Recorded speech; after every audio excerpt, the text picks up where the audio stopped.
Hey everyone, Lauren here with a simple layout. So I fussy cut one of the 12 by 12 pages of pattern paper that we got in the kit with all these outline doodly flowers. So I've got them here sitting on the left, and you can see some of them I've even cut. They've got a straight edge because they were the edge of the paper, and they will just be able to tuck in somewhere and not notice that they're not a full shape of a flower.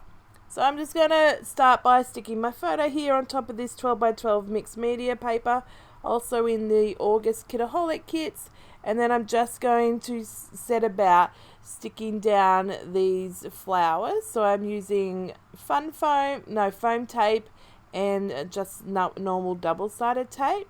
Just having a play. I'm going to have them like arch around the photo, and then just one little one down the bottom there. You can see I've put to the right hand side of the photo, thinking that it's a nice little balance, having the boldness going over here and then just one little flower cluster over there. So you can see the way the flowers were drawn on the paper. There's that lovely little arch that fits so nicely to the top left of the photo. And there's some other ones. There's these big ones like this and some small ones. It's just a matter of working out what works together. I decided I had to figure out what my title was going to be so that I could work out where it was going rather than not being able to find a space for it. And I decided on the word joy. It's meant to be joyful, but after the F, I have no more letters. So I just cut off that F and I've got joy. And we're going to work with that. So it's going to go down the bottom here because I think it's just a nice little small touch to this photo, this flower cluster here. I do try to change the flower, but I go with the original one as always. Well, not actually always, but majority of the time, first instinct is usually the right instinct. So on goes the title with the little dot for the J, and that's going to be start of that. So I'm just going to have a bit more of a play and build out the clusters around the photo. I do notice these puffy flowers, and they're the right colours because of the mixed media background to add into this floral cluster. So I add some of them in a few different spots. So that one there's a nice little spot to have it sticking out without being overwhelming. Even there inside the cluster. And then another one over here.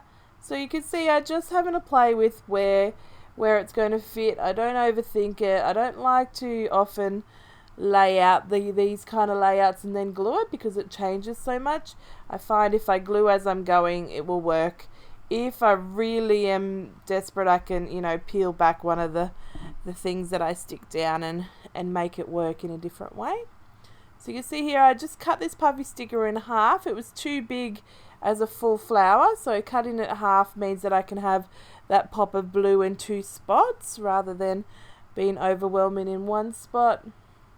So don't be afraid to cut things down, especially if you're going to layer it in and you're not going to notice half of the embellishment. It's just kind of like just wasted. I know sometimes I do it and have the full thing so that half or majority of it's hidden behind the cluster or a photo, but other times it's nice like this to chop it in half or 3/4 or whatever and put it in two spots so that we can balance it off. So just adding a bit more to this cluster down the bottom, just because I'd added that puffy sticker, it needed a bit more. And I'm just having a play because I've cut out these fussy cut. Seeing as I fussy cut this paper, I'm going to see if as many as I can use. I don't want to look at the layout later and go, oh, it's a bit sparse and I needed a bit more flowers. I'm here, I've got the opportunity, and let's fill in these little gaps. So that down the bottom there I could see that it needed something. I just had to find the right one. Because the way the flowers are shaped, the one you pick up is not always the one you need right in that moment. But I found a spot for this one, and then I'll find something to fill in that bottom section there where it's a bit empty between the puffy stickers and the flowers. So really simple. The hardest part really is the fussy cutting, and even that's not even that tricky. It's nice to grab the 12 by 12 or two 12 by 12s. I'm pretty sure I only cut one, but it's good to get that and then sit in front of the couch, on the couch in front of the TV and cut away, and then maybe another day or after that go and create. There's often a few pages, a few pattern papers in kits, at least one I think, that you look at and you're like, oh yep, you can fussy cut that one. Whether you do or not is not always a guarantee, but it always seems to be that designers go, yep, let's have something we can fussy cut and give people that option to have some more embellishments and whatnot. So I wanted to fill in the side here and join the two clusters together with some journaling, with a quote as such. And I'm just going to draw out the lines, so just lightly with the lead pencil, so that way you can erase it once you've finished writing, and that way you have it straight. So I wanted to have it curving, become small at the top, go wider, and then down again small, so that it hugs the top cluster and the bottom cluster. You'll see what I mean when the journaling gets on there, because you can kind of get an idea as I'm penciling out the lines that I'm getting smaller and more towards the photo and whatnot. And I realize that I need a little bit more down the bottom here. But when I put my journaling on, you can see for sure that the way I wanted it to hug those two clusters and link them together. Now, I just searched on Pinterest for a quote, and isn't that funny? My hair's different colour to what's in the photo. And then I found this one that I sort of tweaked a little for what I needed.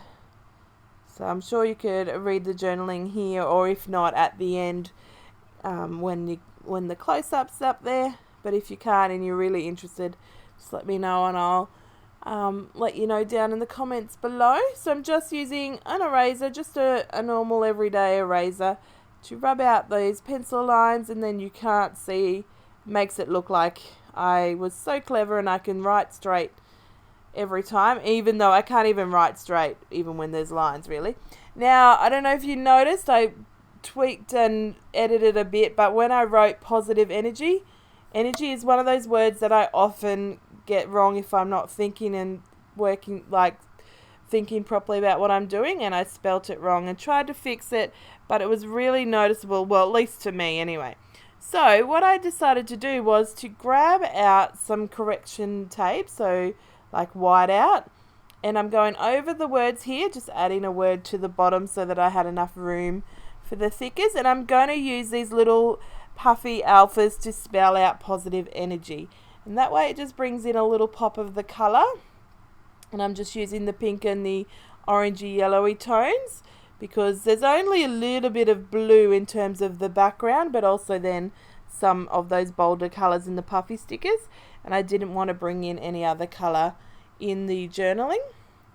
I'm going to go around with a double line doodly border, and I really like the way that positive energy wording just sticks out with the puffy stickers, and it was the perfect word to have in that point of difference where the rest of the journaling is written and then those two words are puffy stickers, because that's what the journaling, the quote as such, is about.